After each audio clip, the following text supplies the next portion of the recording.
The ballroom felt too bright the moment I stepped in. Not the usual sparkle of an event. It landed like a stone in my chest. I could have dismissed the noise, the laughter, the clink of glasses. I couldn't ignore her. Claire was there, a few meters away, lips on another man's.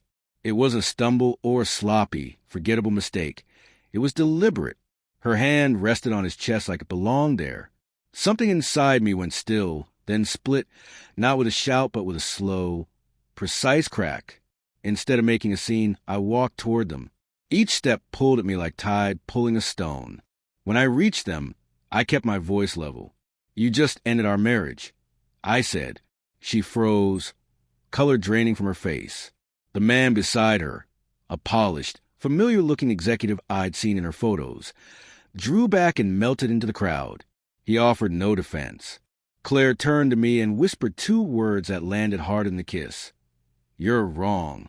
We drove home in silence, the engine the only thing between us and what had happened. I watched her like someone inspecting a photograph for a hidden mark. "Who is he?" I asked at last. She fumbled with her clutch strap and gave me the tired, rehearsed reply. "It's not what you think, Daniel." I remembered the kiss. I remembered her hand on that man's chest. I remembered the way she looked at him, a look that had once been for me. The explanations came, thin as paper. A mistake, a lapse, not thinking. When I asked her to cut contact with him, she hesitated. His name was Ryan, her team leader, the one she'd traveled with for months on business. Late nights, secret laughter over messages, outfits chosen with a certain care. Things that had been easy to excuse suddenly fit into place like the final pieces of a puzzle I never wanted to finish. I tried to believe her. I wanted the story to be salvageable. A single wrong turn, an apology, an end. But the doubt had teeth. One evening, while Claire showered, her phone lay on the table, screen dark and tempting. My hands moved before my conscience stopped them.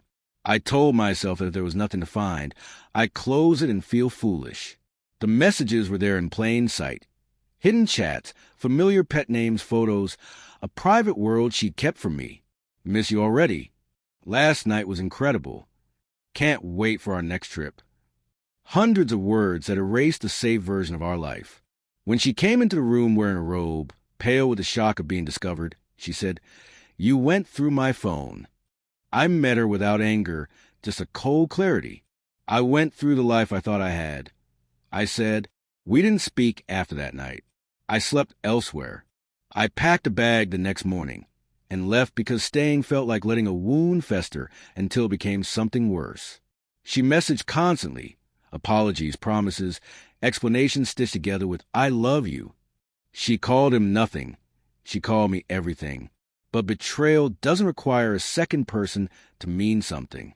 The act itself is the poison. When she finally came to the small apartment I'd rented, she was raw and unadorned. "Can we talk?" she asked.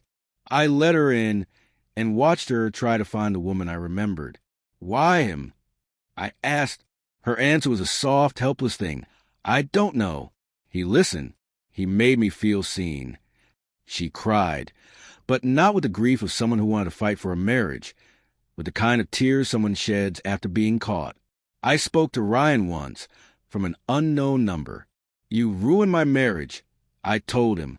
His reply was casual. It wasn't serious. As if that lessened the damage. It didn't. It never does. Months of attempted repair followed. Flowers left on doorsteps, messages heavy with regret, but no real sacrifice, no boundaries enforced, no admissions that reach beyond words. People urged me to remember the good years, to forgive because it was easier for everyone else. Forgiveness can't be given to make other people comfortable. It has to come from a place that means something.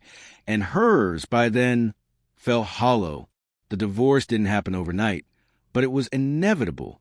The papers were signed. Friends chose sides. Her family begged me to reconsider. 6 months later, I saw her in a coffee shop. She looked thinner, smaller at the edges. "I ended it," she said quietly. "It's over." I nodded. I saw the hope flicker in her eyes, and I stepped back from it. "Do you think we could ever?" she asked. I shook my head. "No," I said. Not cruelly, not triumphantly. Simply true. The woman I had trusted had shown me a version of herself that could hide, that could choose, and after that night in the ballroom, I couldn't look at her the same way. A year has passed. The sharpness of that first pain has dulled into a scar that twinges when memory shifts in the right light. I'm learning to trust again, but differently. With eyes open, with boundaries that protect instead of suffocate. I don't pry anymore. I try to speak plainly when something feels off. Sometimes I replay the ballroom in my head.